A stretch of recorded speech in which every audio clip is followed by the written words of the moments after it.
कुंभ के बाद कहाँ चले जाते हैं महिला नागा साधु। हेलो दोस्तों, नमस्ते। मैं हूं राहुल, आप सभी का स्वागत है महासनातन न्यूज में। प्रयागराज में गंगा, यमुना और सरस्वती नदी के संगम तट पर दुनिया का सबसे बड़े धार्मिक मेला महाकुंभ में अभी तक 45 करोड़ से ज्यादा पवित्र डुबकी लगा चुके हैं। 13 जनवरी 2025 से शुरू हुआ महाकुंभ 26 जनवरी 2025 तक चलेगा। गंगा, यमुना और सरस्वती के पवित्र संगम में स्नान करने के लिए साधु संत का अलावा दुनिया भर में श्रद्धालु पहुंच रहे हैं। महाकुंभ में नागा साधु सबसे ज्यादा आकर्षित का केंद्र है। सनातन धर्म में नागा साधुओं का धर्म का रक्षक माना जाता है।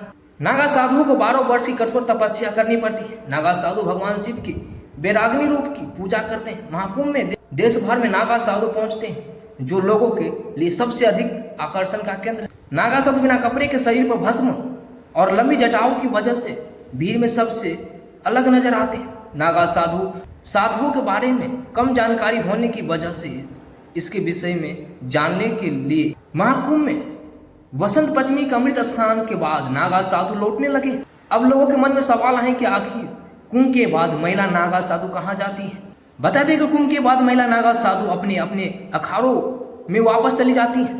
वहां पर रहकर महिला नागा साधु तप, साधना और ध्यान करती है।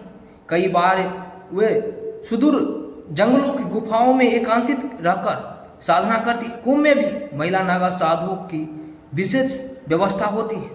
वे भी अमृत स्नान में शामिल होती हैं।